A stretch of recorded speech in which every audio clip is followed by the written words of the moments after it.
Chairman Blair J. Sidlin, Vice Chair Wayne M. Richards, Secretary Treasurer Jean Ellen Wright, Commissioner George E. Mastic, Commissioner Peyton W. McCarthy, Here. Executive Director Manuel O'Meara. I'm here. Court Counsel Greg Picken. Here. Mr. Chair, we have a quorum. Can we please rise for the pledge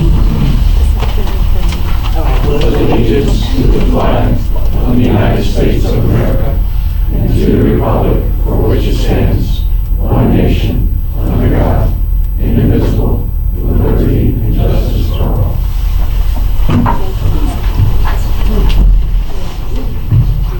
Okay, has everyone read the minutes and do a motion to approve the minutes from the last meeting? Commissioner Enright, second. Commissioner Mastic, any discussion? Nothing, all opposed, carries 5-0. Okay, additions, deletions, presentations, announcements. Mr. Chair, we have 2 additions. And we also have actually 2 presentations, but only one was able to make it. So again, 2 additions. One is E9, Community Grants, Children's Miracle Network Hospital Donation, and E13, Foreign Trade Zone number 135, Property Owners Agreement. Okay, we need a motion to... So moved. We have a motion, Commissioner Richards, to add those to the consent agenda. Second. Second, Commissioner McArthur. Any discussion? All in favor, all opposed, carries 5-0. Okay, I guess now we're going to have a moment of silence for the crew members of the Yale Borough and the Oregon Community College students. So if we can just have a moment of silence, please.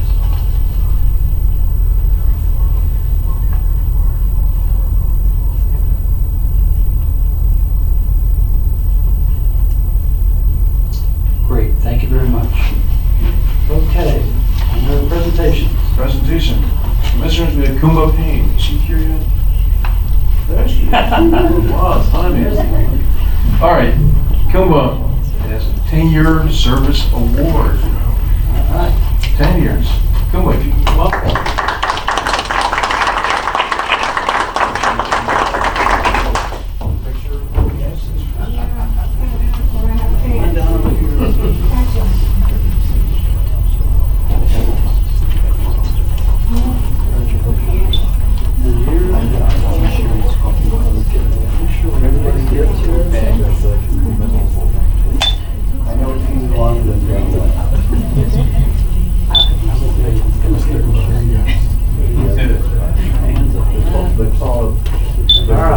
It's all dark and hands. Very good. All right, guys. Smile. 1, 2.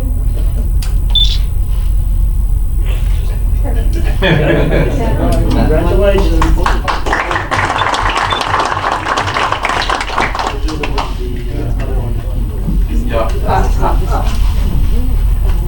And Commissioners, Ronald Dalton would have received his 11th year retirement award. Unfortunately, he is not, he's out ill today, so we'll have a private ceremony for him.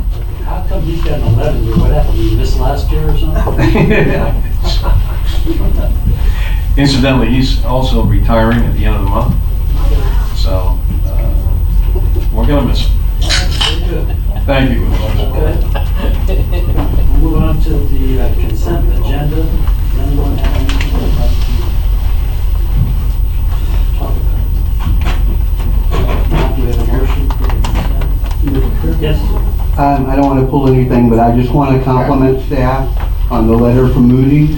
It wouldn't have happened without a lot of hard work from staff. I was on the other side of the dais when we were downgraded, so this is very nice, and thank you for all your efforts. Thank you. All right. We have a motion for the consent. So moved. Commissioner Richards, second. Commissioner Enright. Any other discussion? All in favor, all opposed, carries 5-0. Okay, district report. I don't know why we always, how these got changed around, but let's do executive director, engineering, and then government affairs. Where are we going? District reports, but we do executive director, engineering, and government. I don't know how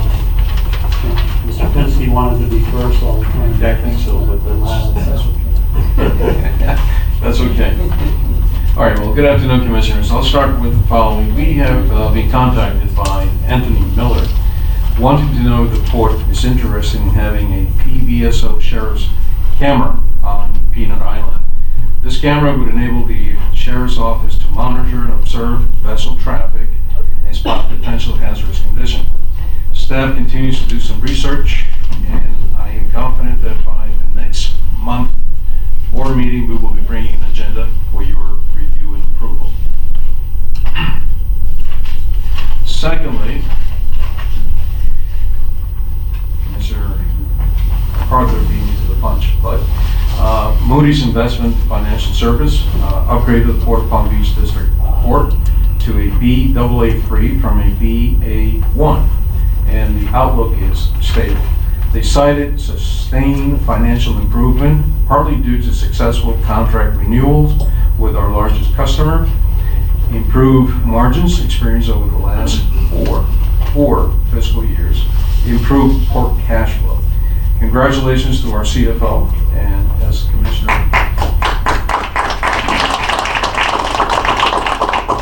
And basically, also all staff are achieving this achievement. As Commissioner MacArthur mentioned, it's not nice to go the other way. So we're happy with this. Commissioners, with us, we have Skip from Ports Tony. Skip, if you could just end up. He gave us not a bit of a surprise, but actually he gave us some good news.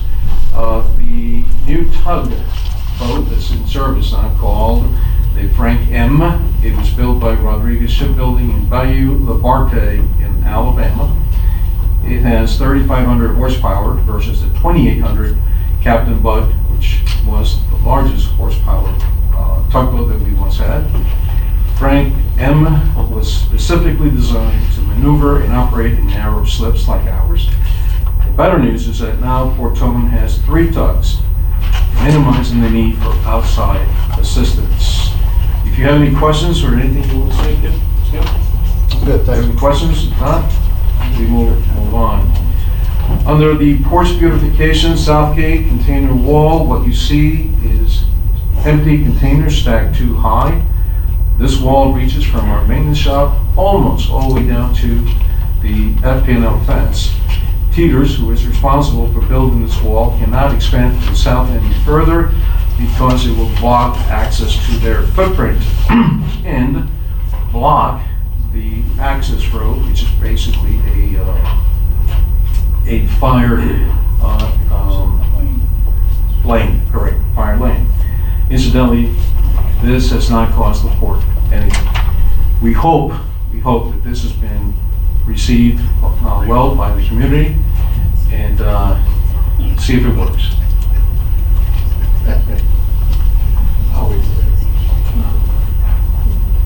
You're okay. All right. Commissioners, last but not least, our gala. A good time was had by all. Many people have expressed very positive comments about our gala.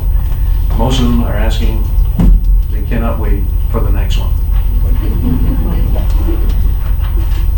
On the port promotional presentation we had back on October the 6th, Bobby Levine and Donald Foster from the Century Village Democratic Club newsletter. They were provided with a port tour or presentation. Also on October the 21st, we will have the University of Boyaca, Colombia, which is an international business class, a professor with 10 students and teachers requesting a port presentation along with a port tour. Just this past Monday, we had Brian Mast for Congress. He was here. If some of you may know that he will be going for Congress on District 18, which is currently being held by Patrick Murphy. Mr. Mast stayed here for about 3 hours. He really was interested in ports, international business, particularly how they all interact and how the port is actually one of the leading economic engines here in the Palm Beach County. Some of the trade shows that we have attended, IANA, International Association of North America, that occurred back on September the 20th to the 22nd, locally in Fort Lauderdale. And the Break Bulk Conference in Houston, October 5th through the 8th. You may be able to recognize some people that were representing us. Some of the events, of course, you can always refer back to E10, our community events, but upcoming right around the corner is the AAPA 2015 Annual Convention in Miami, November 2nd through the 4th. The Florida Engineering Society, 100 Years of Excellence, Port Palm Beach, past, present, and future, November 17th. I've been asked to make a presentation, about 300 engineers, something like that. The AAPA International Trade Route in Tampa, the shifting our international trade route, that would be January 21st and 22nd of 2016. And last but not least, the AAPA Commissioner Seminar in West Palm Beach. This will be held at the Marriott by Okeechobee on February the 9th through the 11th, 2016. We had nothing to do with that venue. The AAPA is the one that selected that particular hotel. Is there anything else? Commissioners, I'm open for questions. On the AAPA, I'll ask Jared, did they call for your input on that at all, or did they just kind of? No, they did, and actually we gave them our list of hotels, and they selected that hotel that was not on our list. Okay, that's fine. We were hoping they would stay at Marriott on Singer Island. Right, or even Marriott PGA or something, but it's okay, get them with Yep. It's their their conference, and we'll probably show up, you know, They maybe. particularly, Ed O'Connell said they liked that location because of City Place and. Very good.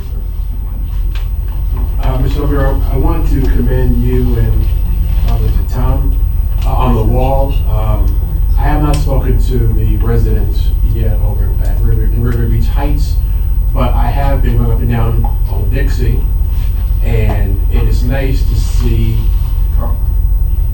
Yeah, go back to that. Let's go back to that. And before you would simply go back. Let's go back. Another one. Well, before you would see the teeters, the items for teeters, and now you see that. So now at least you see a relatively steady sight line, and you don't see a highly industrialized area. I'll leave it at that. So that looks much better, and I would think the residents they really appreciate it. That actually looks like a train going. It does. It does. And it looks a lot better than it did weeks ago. So so I'm very happy to say that. Thank you. I will say that the Teeters is a little reluctant to put yet another container on top since they're empty. They're just concerned that winds or they could create a problem. So let's hope that this is good. Thank you. Thank you. And that's what you saw before in the area, so that's much better. And the gala was phenomenal. Great Yes, job. it was. In fact, thank you for reminding me. I really would like to thank staff again, particularly Peggy, Tara, and Jared. They did a phenomenal job. We all saw it. It was really good.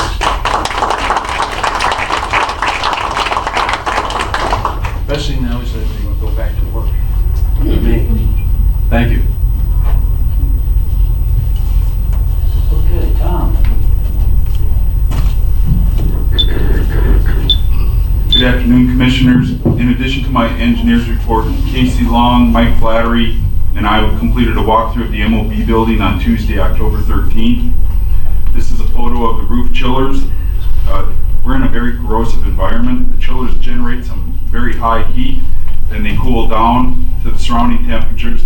You couple that with the high humidity, we mix in some salt air, and we get corrosion, rusting components. The good news about this is currently we have an agreement with Tropical Shipping, and they maintain the chillers. The MOB roof was refurbished in 2005 and 2006 after the hurricanes. The refurbishment was an overlay of the existing roof. The gravel was swept back. They laid down another layer of roofing material, and they mopped down some hot bituminous tar material. Currently the roof is not leaking, which is good. But even as you can see on this photo here, there are a lot of penetrations that go through the roof, and each one of those penetrations could cause a leak at some time in the future. The building does have some leaks though. Most of them are minor. They're due to the caulking of the construction joints and the window areas that they need to be worked on the outside. Tropical Shipping did have an indoor air quality assessment completed with minor recommendations for cleaning the carpet and the pipe insulation. The MOB elevators, we are currently under compliance with our annual operating certificates. The only reason we would have to replace those elevators if we did not pass a state inspection or the repair costs were just not justifiable. I anticipate the completion of this condition survey report next month. At that time, we will distribute that to the commissioners for your review and information. The Florida Navigation District, they held a pre-construction meeting on Wednesday, October 7th. I attended that meeting. It was for the dredging of the intercoastal waterway from the North Turning Basin to just south of the Blue Heron Bridge. They will be removing approximately 101,000 cubic yards of material. The project depth they're planning is -15 plus a 2-foot allowable overdredge. The contractor will have 180 days to complete this work. Dredging is expected to commence in about 2 weeks. As you can see, they are moving in equipment to start all this work.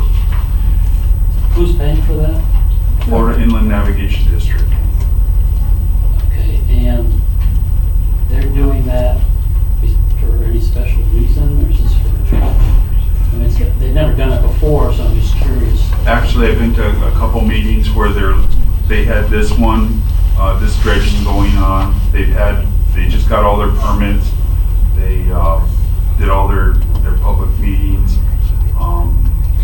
They also are planning on doing on the side where up against Sailfish Marina. I went to a meeting where they want to do some dredging along there. You can see where the shoal area is and the sandbar is. Where? The Sailfish Marina? Sailfish Marina is up there, but on this picture here would be this area along in here, and then they want to actually cut across in there for the weekend boat traffic, pleasure traffic. Really? They're talking about putting in additional areas where boats can go up and beach themselves, and then they can get more boats in there. If you get like on a Memorial weekend or 4th of July weekend, it's packed up. Mr. Chairman, that's all I have, unless there's questions. Any questions? Okay.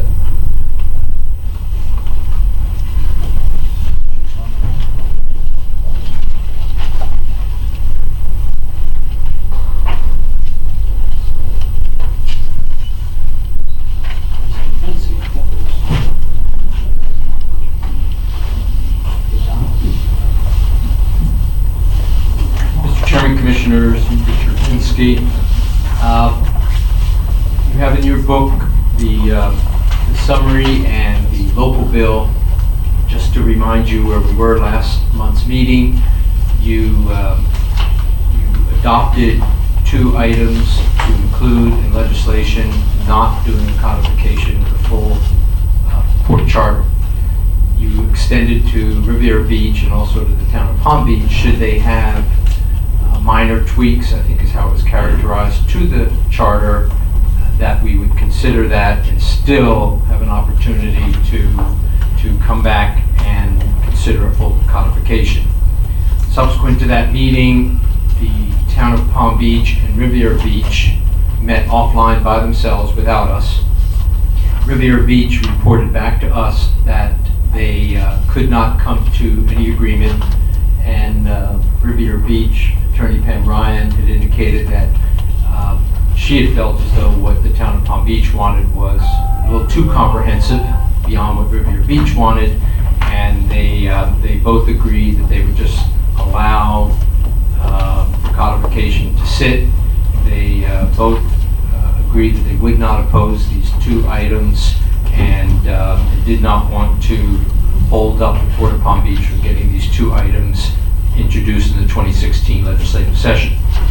So moving from that, we then prepared the local bill as an amendment to Chapter 74 and subsequent amendments to Florida law, and that's what you have before you in your book. And those are the 2 items: the redo of the salary compensation, and which will be leaving it up to the Port Commission to decide their own increases, as they see fit, not to increase more than 3% per annum. And then, of course, the language to the foreign trade zone, you'll see a great deal of it being deleted. I think what Darren, what you had done earlier in the consent agenda was, I believe, most of this language that normally would be in the owner agreement, that there's no need for that. It's going to be in your individual agreements. So in working with your trade zone consultants in Washington, the Rockefeller Group, we've all agreed that on page 2, starting on line 40, is all you really need. And both, like I said, the town of Palm Beach and Riviera Beach have signed off. There's a summary sheet in your book. That's what we turned in to the Palm Beach County Legislative Delegation, along with the other documentation of what the impact would be to the county, the state, and any federal impact. That was to come up today at the Palm Beach County Legislative Delegation hearing, which by statute has to hear the bill, allow it to be introduced. Representative Bill Hager is our sponsor. He wasn't there today, Bobby Powell. Representative Powell stood in to introduce the bill, and we waited, and unfortunately Senator Clements couldn't make it, Senator Abruzzo couldn't make it, and Representative Rooney threw out his back. So we were three votes short of a quorum, and guess what did not get introduced, so they could take no action today. And so all the local bills, we're not the only one, there's 3 or 4 others on there. We have been put into the December 8th agenda, which will be held out in Belgrade. Now, a local bill has to be advertised 30 days prior to the introduction. January 11th, all bills have to be introduced. That's the starting of the legislative session. If you don't have your bill introduced by noon on January 11th, there is no bill. So what I've suggested, because this bill it's kind of vanilla, that we go ahead and advertise it. It's a little risky because sometimes local bills change and then you'd have to re-advertise, but rather than just rely on that 3-day window of being approved on December 8th, getting all the publication stuff ready to go, have it be back by January 10th, it's just too close. And I think this is kind of safe. We already have folks that have declared and could care less about the bill. So I'm going to suggest that we go ahead and advertise it. I'll get with Director Almira and Paul Zielinski and Peggy preparing the advertisement, getting it ready, getting it advertised, so we don't have that problem. The only other item, and then I'll take any questions you have, is the report this month that's in your book. Touches on all the items, the ongoing items. Of particular note is the gaming update, and feel free to peruse it, and if you have any questions you can ask them now, call me or whatever, but it's an update on the ongoing saga known as the gaming compact and what may impact it have on the Port of Palm Beach.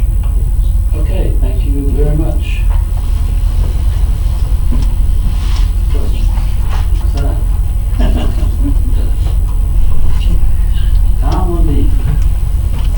Commissioners, verse 17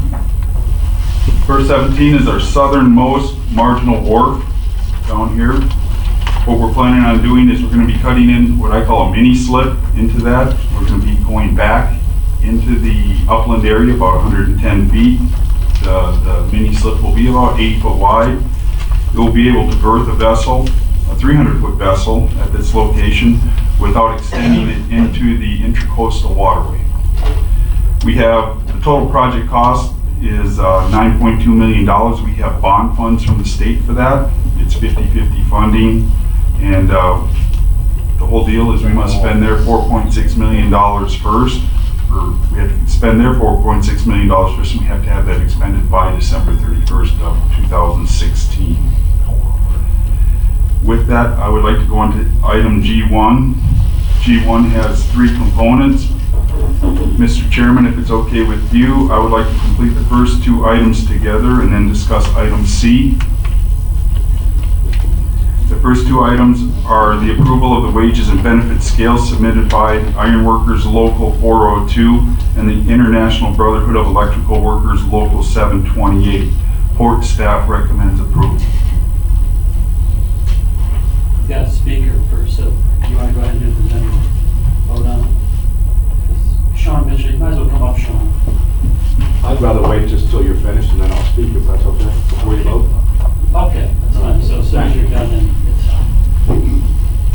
Item C is the discussion and requested direction. We're requesting direction on the ratio of apprentices to workers for certain types of construction and for the resolution for the Burr 17 project.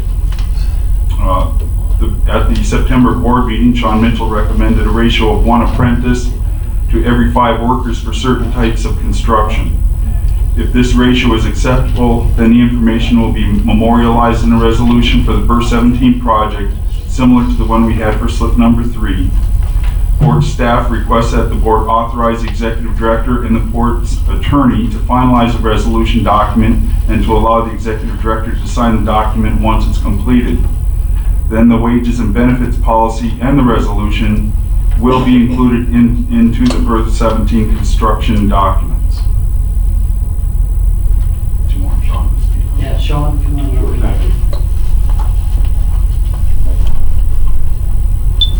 Hi everyone, Sean Mitchell, business manager of Iron Workers Local 402, 1001 West 15th Street, right around the corner. Before I get into the discussion here, I'd just like Jeff Bailey to stand up, please. Jeff Bailey is our new president of our local and our new apprenticeship coordinator. Robert Alt, who many of you know, I always called him the White Morgan Freeman because that's how Bob looks. He'll be retiring and next Friday from 4 to 7. If you can come by and just say hello and goodbye to Bob. We've just spent over $200,000 renovating our union hall, our welding facility with new ventilation, new machines in anticipation of municipalities and ports that utilize us. I want to thank you first and foremost to have the foresight to use qualified skilled labor that comes from the Riviera Beach area. I'm proud of the people that we represent and hoping to look forward to, on this slip, that we have better oversight as far as the people that were hired and the conditions, and I can guarantee that without any bit of hesitation that you'll have a complete turnaround on OSHA violations and the quality and the craftsmanship of the work that will be done for you all. So again, I thank you and I look forward to working with you. Yeah, thank you very much. How long was Robert? Robert was, he's been a member for 43 years, but he worked with me since 2001. He was my partner for 14 years and he'll be dearly missed. Yep, he's a good guy. Yeah. All right. Thank you so much. Thank you. Mr. Tom indulged me the other day, and we had a lengthy meeting, and I went over more questions, and I'm sure he would like to go through, but he reassured me on a lot of things, and one of the things I asked him is about Sean's recommendation about the 20% and what impact that would have on the port and the cost and all that type of thing, and he assured me it was it would have minimal impact on the port, so it is a pleasure for me to support the 20%. I think we should do that. I think we should put it in the resolution specifically, and or if he tried to explain the difference to me about the policy and the resolution, and it's still a little vague about that, but we should put it wherever we need it. I think, and I think we should say, as Tom explained to me, for quality construction. And I think it will benefit the port. I think it will benefit our tenants and the construction team, the engineering team. And I just think it's a positive all the way around. And Tom, thank you for indulging me. Thank you. I'm going to say ditto. What can we do relative to enforcement without getting into the previous project? What can we do to ensure that on this project we do maintain that 20%? If we put the one apprentice to every 5 workers in the agenda item, I put an example in there. If you had the people that assemble the rod or the rebar, if there's 10 of them out there, 2 of them would have to be. That gives me a number. I can do the calculation. No, I can do it as well. Yeah. I'm asking about enforcement, not the calculation. There is an enforcement in the policy. It's something like 7 times the amount that the contractor supposedly saved, and then we get that money back, and it's all in the policy. Okay, is there weekly monitoring? Apparently, last time, the way Tom explained it to me, our policy was so vague. Correct. That it just didn't allow him to say you're in violation. But by putting 20%, then that's enforceable. But then, I think what I'm hearing is that we should have some sort of a monthly, possibly bi-monthly. There has to be some type of periodic. We do, we get certified payrolls. Right, and I'm sure. They're supposed to give them to us quarterly, and slip through, they gave it to us monthly. I'm sure that Sean's gonna be more proactive, I would assume on this project, not that you weren't on the last one, but on this one, we both learned our lessons. And a lot of contractors, Mr. Chairman, is, anytime you do prevailing wage or Davis Bacon work where you work with the government and you have to use, we prevailed on those things, those are our wages and our benefits. There's already a vehicle there where you do the postings outside your job sites or on the walls, and I can have access to the job sites and we can check it. Of course, I'm going to be vigilant on this project. Okay, thank you. And Mr. Chairman, there was one other issue on a construction project. It takes a long time, 2 years or maybe longer. The court policy was we set the wage rates at the beginning of the project and they stayed that way throughout the project. I'd like staff to look and see if there's a way we could adjust that. You know, like, in other words, I know the bidders have to know what their costs are going to be in order to make a bid, but maybe we could say that annually or whenever they do it, we're going to increase it 5% or 4% or some magic number every year so that we have it built in and the people that are bidding on the project know in advance. And at the same time, the workers don't have to go without a adjustment. That seems to be a very difficult, to me anyway, I don't really know it, but I would think that could be a huge problem. Sean? What we usually do, and especially on big projects, we negotiate once a year. It's our contract goes from October 1st to September 31st. Rule of thumb is usually, if things are good, and they have been the last few years, it's at 3%. But usually a contractor will say, especially if it's longer than 1 year, what do you anticipate next year's, and that's your total package, your health care, things that retire, dignity, withdrawal, the pension, and things of that nature. But the rule of thumb, Mr. Chairman, is 3%. But this year, this last project, there was no adjustment, right? And why was that? It wasn't negotiated? There was wages at the beginning of the project. But they did. For the few men that Shoreline did hire of ours, when we did have a pay increase, they paid those wages and benefits. That's what it was. All right. How long is this project? This one here is slated for 1 year construction. 1 year. The only question I had, and Tom, I think you answered that. I was more concerned with the wage rates across the board because I know that we're going to do right by the iron workers and the Brotherhood Electrical local 728. But I was also concerned about across the board that we do right by everyone. You know, and I don't want us to cheat, Sean men, but we have to look at everybody who's involved. And if we're going to do wage rates, we have to do it for everyone who's working on that project across the board. In our policy, Commissioner, the policy states that the baseline is the Davis Bacon. Okay. And what I was going to add, Ms. Enright, is that not only am I the business manager for the iron workers, but I'm also president of the building trades. We look at what crafts this job would affect. You won't have any insulators or boiler makers. Now, there would be laborers and there would be carpenters, so I certainly understand where you're coming from, and I would like it to be all-inclusive also, but I didn't really get the language until I walked in and how many guys, and I did notice that we were there as electricians, but no, absolutely, anybody who has a bona fide training and apprenticeship program registered with the state should be included in that. That would be the will of the chair. Right. Okay, thank you. Tom, on the project, who's going to be using that? Do we have a tenant? Do we know who's possibly going to be using that? Or are we just... Initially, this was slated for a mirror, and still is. That's the plan. Now, as we know, Emiro may or may not start anytime soon, but believe me when I tell you, commissioners, another brook is godsend. Right, oh, of course. Okay. I was just curious. I figured that was their, that was hopefully, if they ever do get a approval.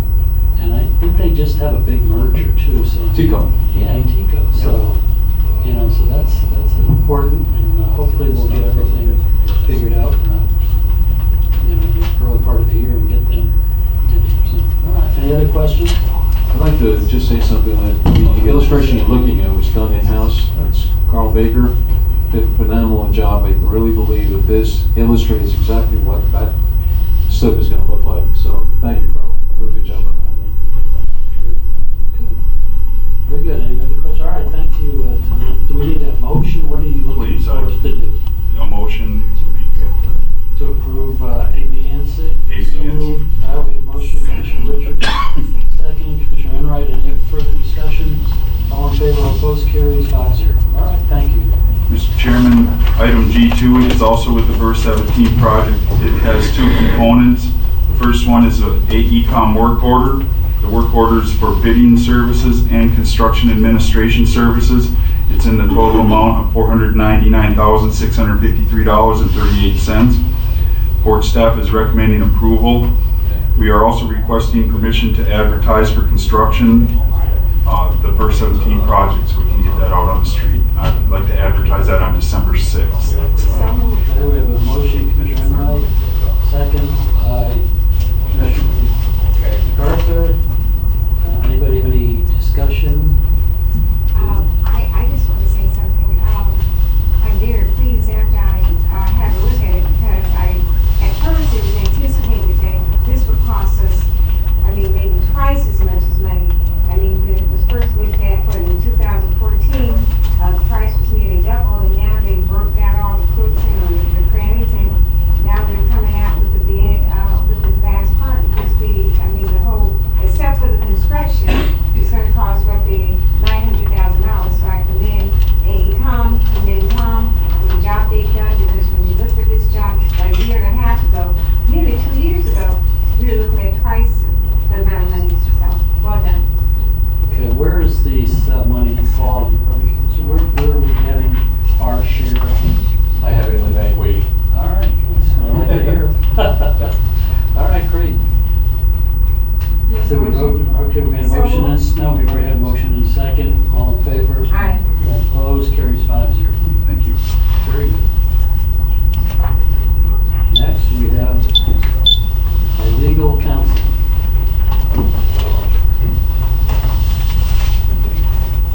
Greg Picken, Jerry Dietrich, and Ryan Court Counsel. We have one pending item, and that is Peanut Island. And we went over with Casey and viewed the property. We spent the morning there. That was all it was. A lot of the items that were shown that were required to be done in the report that was done earlier this year, previous year, was that a lot of that was done.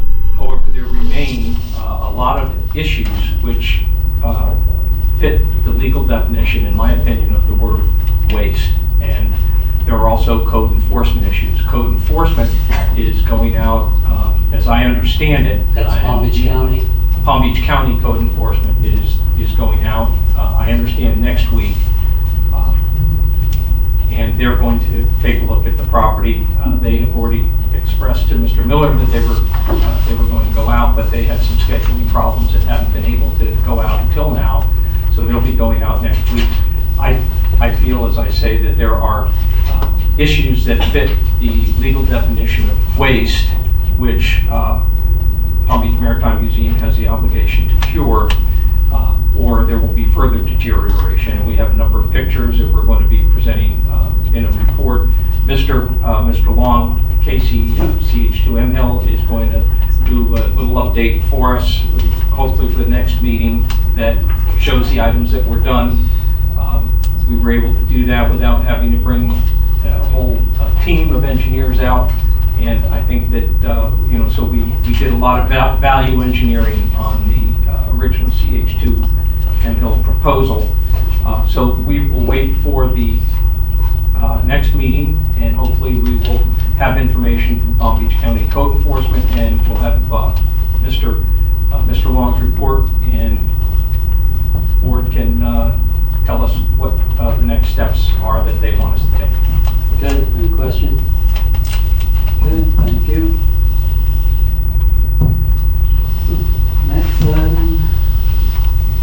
Mr. Chair? Go ahead. I'm sorry,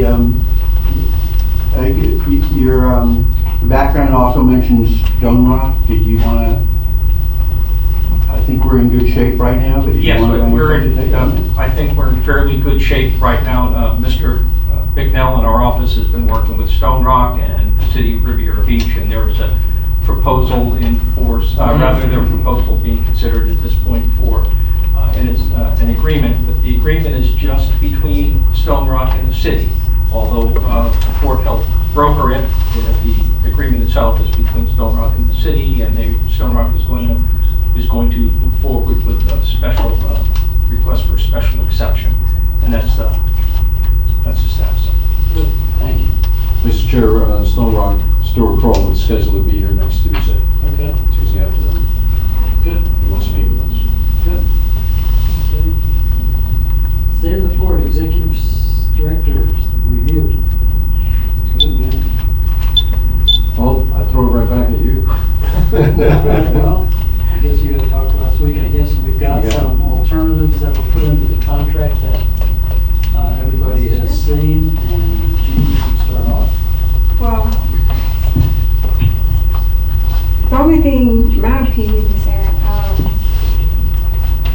I like the old contract the way it used to be, but because the governor and the laws and the legislators changed all the rules, I would just like for us to incorporate those new rules. I think they're, 20 weeks now?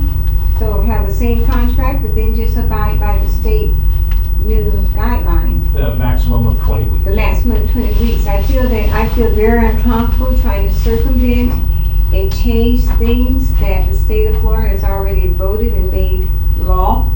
And I think we should just abide by the law and the rules and the regulations and just have 20 weeks. That's my take on it. Okay, well, that's one part of it. But we also have salary, which I thought we decided at the last meeting that our director was going to get the raise like every other Right. employee, I thought. But Yes. That was the agreement. That's what I thought. Right. So. But you also had asked us, when you say us, meaning Greg and I, to look at some of the other Right. ports. And what we find, and I believe we have 4 options. They're pretty much what the other ports are offering. Even though, as correctly so, Commissioner Enright makes a statement that there is a statute that says now you are eligible for. But other ports, recognizing what that means, that the governor has taken money away from all of the port directors. There are ways to circumvent it. So it certainly has some steps, necessary steps, to maintain the flow, maintain the consistency. And that's what I like the board to. Hey, Mr. Chairman, it's unfortunate the state changed a lot. I think a port executive director is much different than the head of a politically appointed agency in Tallahassee or things like that. I wish we had the discretion to do it, but obviously we can't. But basically what we're doing, this is a taking from Mr. Almera's contract, whereas he had 52 weeks and now he has 20, which is a lot, and I understand. But it also puts the port in a situation. When I was here at the port previously as Director of Human Resources, when Lori left us, and we had to go out and hire a new director, it was not an easy process of those of you that were here. And ultimately we had to coordinate with 5 people from across the country to bring them in. If you recall, we had all of you in different rooms and we rotated these folks around, and it was quite an experience. But it took the port quite a while to do that. I wonder if there's not a hybrid here where we could say that if we terminate the executive director without cause, obviously with cause it's done, but without cause, that we would give the director a 3-month notice, which would also give the port 3 months to recruit and screen and hire a new executive executive director. If we don't do, if we don't build that in, we may be in a situation where we're penalizing ourselves more than unintentionally. And I just, having gone through that process, I know it's a very lengthy process, and I think it would be the board's advantage as well as the director, whoever that, and Manuel will be here for the foreseeable future, but when if we have another director in the future, I think it would benefit both that director, give him or her that extra security, but also enable the port to go through that process. So that would be my recommendation, kind of a hybrid between the two proposals. Say that again, exactly what you've done. And what we would do is, rather than terminate, and right now we can terminate today, we can terminate at the end of the month, we can terminate what we would do, and Manuel, I'm sorry to put you on the spot, but No problem. if we were terminating Manuel today, we would give him, without cause, we would give him 3 months. And then we would direct staff to immediately begin a recruitment effort to go through the screening process to hire a new executive director. I think what he's saying is that if the past is any indication, it would take us 3 months. the termination date to be effective sometime in the future. I think that's what the Commissioner's saying. In this case, What he's about saying the 20 weeks though? Is that, how does that? Yep. Greg, you wanna? Yes, we have some, there have been some proposals, some alternatives put forth in the draft agreement for Mr. Almira's contract. And I think what I am hearing is that you would be, what you were considering at this point is alternative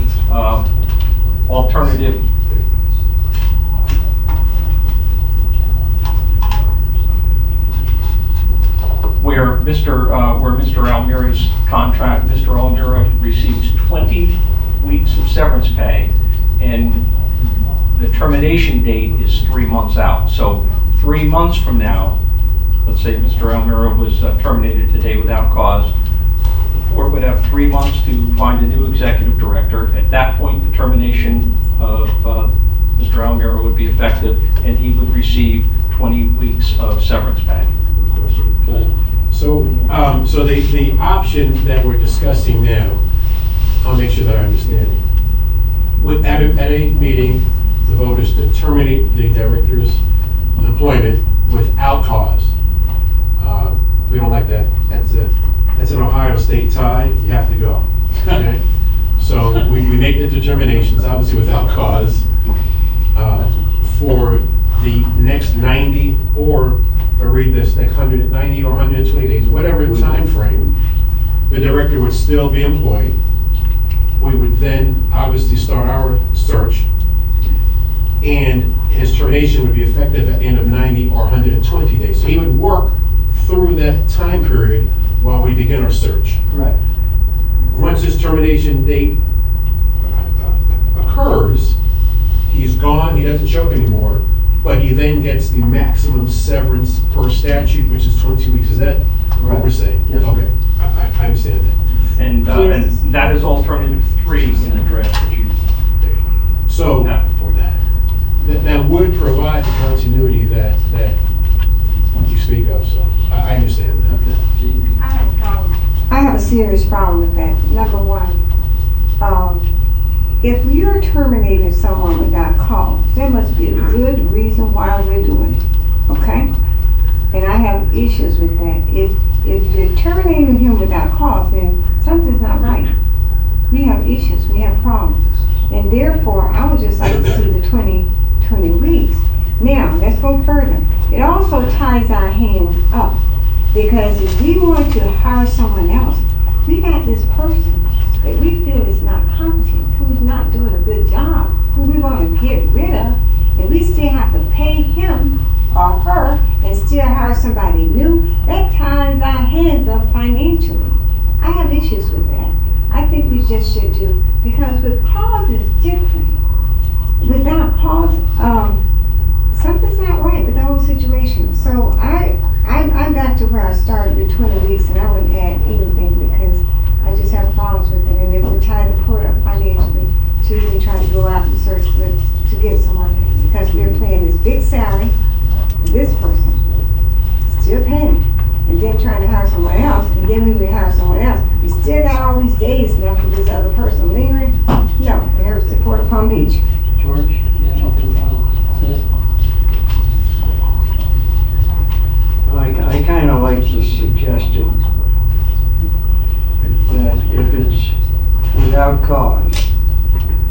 we do have some leeway. And now we were talking about, what is it, 3 months and 20 days? 20 weeks, right. I'm not quite sure we should run with those 2 dates. And that's all. Greg, let me ask you something. Sure. How does Peyton's suggestion compare to the current contract? The current contract does not provide any interim term. The current contract does not provide for the terminated executive director to stay on. So how much does he get paid under the current? Year. And he leaves. Right. Well, 52 weeks, but that is limited now by statute to 20. So even though it says 52, right. But the contract he did have was for 52 weeks. Correct. So we give it now, he's gonna get 20 weeks plus he's gonna work for an extra 3 months. For whatever you decide. Now that is similar to what the Port of Tampa has done. Port of Tampa has the 20-week maximum, but it does not make the termination effective on the date of the vote. It puts that effective date, through some procedural steps, it puts that effective date forward. Okay, so thank you. 2 points. So currently, if the director is fired without cause, ostensibly the person would leave that day, would be possibly escorted out, and we get checked for the next 52 weeks. That's the contract that we had for the last 7 years. Yes, but statute. Okay, yeah, correct. I understand what statute. Correct. Gene, we understand that. Everybody here, we're grown, we understand that. But that's what we have now. I believe Port Canaveral just terminated, fired the executive director, and very smart, that person's staying on for weeks, if not. He resigned. What's that? He resigned. He resigned. After, he was allowed to resign. He resigned. He was allowed to resign. He said some dumb stuff in a meeting, I know the details. He was allowed to resign. Commissioners wanted him gone. But that person is staying on. I like the idea for a time period. I like the idea of our director staying on for a time period. If we want to, we can tell a person, you know what? You wore the same tie again without cause, leave. But I like the idea of us having the option of him being here for 3 or 4 months. We need the continuity. It just makes sense. Right now, the executive director would have 52 weeks compensation. The hybrid would basically do the 20 allowed by law plus 12 weeks. So that's still, that's from 52 to 32. That's still a substantial decrease. Yeah, and on this plan, he's working. Exactly. And Mr. Chair, if the chair would entertain a motion, I would make a motion that we go with the 3 months notice and then the 20 week severance pay and include that in the contract. All right, we have a motion, we have a second. Second, discussion. I just want to say one thing. I think we made a mistake because of the fact that you're tying the court up financially. And the second thing I would like to say is that we can always, at that time, if we decide to let someone go, to add to their thing. I don't think we should tie our hands into a contract over what the statute is saying, the 20 weeks. And then if it comes to that, which I don't see it's going to come to that with Mr. O'Leary, unless you decide to do something crazy, which I don't see it anytime soon, then we can always add that. But I think we should not tie our hands and do this now. The one thing that I think is positive about this motion is that in case Mr. Miller gets dismissed, we're not out in the cold and have nobody there. And that's the worst thing that can happen. So I think this is... Commissioner, may I add a point? When I came here, if you recall, there was a huge time lag before my predecessor and I had come. I did not have much orientation, to say the least. I had to heavily rely on my own expertise plus staff. But I can tell you, it was a headache. And I don't mean to embarrass anyone in this room, but it was a pain, and you know why? Trying to assimilate and picked up where things had been left off. So, if nothing else, please understand that having somebody here and having somebody else come in, there is that bridging mechanism there is allowed, and it's just picking up where people just left off. Rather than to have that gap, I think I had a gap of about 60 days. And again, it was not a very pleasant experience. That's all. Thank you. All right, then, if there's no more discussion, all in favor of the motion from Mr. MacArthur, second by Commissioner Richards, say aye. Aye. All opposed? Opposed. Okay. 4-1 passes. Thank you. Very good. Okay, new business, any new business?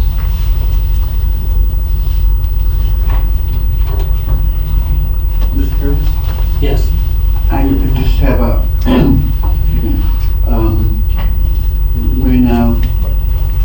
when we get the report on Peanut Island, if possible, I'd just like to get it as much in advance as possible so we have enough time to really get through it and everything. And one other thing, have we scheduled the second workshop with the city of Riviera Beach? If I may, no, we have not. We're waiting for Michael Busha to come back to us. By his own admission, he's running really late, and he promised me that he was going to give me a date. But the city knows it's Michael. Oh, absolutely. not us. Something to do with us. Okay. To that end, it will be held here at our port. Thank you. All right, and then to piggyback on Peyton, on the Peanut Island, I'd like to see the Palm Beach County, the compliance, so we want to see both, to see if we can. No new business, Mr. Romero? Business on this contract. Before we change our mind. Oh, wait, we didn't, What's that? we didn't vote on the 3.5%. Well, that was kind of, is that what your motion? I thought we did that. thought it was in. No, we didn't vote. We Is didn't. that part of your motion the same? You need to amend Yes, the please. motion. Okay. I would amend the motion to include the 3.5% Okay, increase. second. Okay. Right, saying it's different. Okay. So no new business? Okay. Comments from the public, we don't have any cards. Commissioners, Peyton, anything else? No, sir. Commissioner Richards, nothing additional, okay? I have one comment. Okay. Mr. Mayor, you've done an outstanding job, so I don't even see, and that's why I could not, in a clause that you would even think about terminating you. We just kick you out. You know, I don't see this without cause, so that's why I'm saying it. That's it. George, you have anything? Well, just a few very brief comments. We had a superb evening at the port for a 100-year celebration. It was beautiful. It was excellently done. It was professional. Sarah did a super job. Sarah and Peggy and everybody else did something, contributed something. It was just fantastic, and I was exceedingly proud of my port and of staff for the great job they did. I agree. I think it was a wonderful event, and you know, since I've been here a while, we had very similar success when we had the AAPA here, and people from all over, ports all over the country basically talked about, you know, how great the Palm Beach APA event was, and that was, what year was that? 2002. Okay, 13 years ago. But it was, you know, they talked about it for years and years, and I think this was very equal to that, so I'm very pleased, and everything that I've heard from all the people attending, and hundreds of guests that Commissioner Enright invited, all had a good time. They certainly did.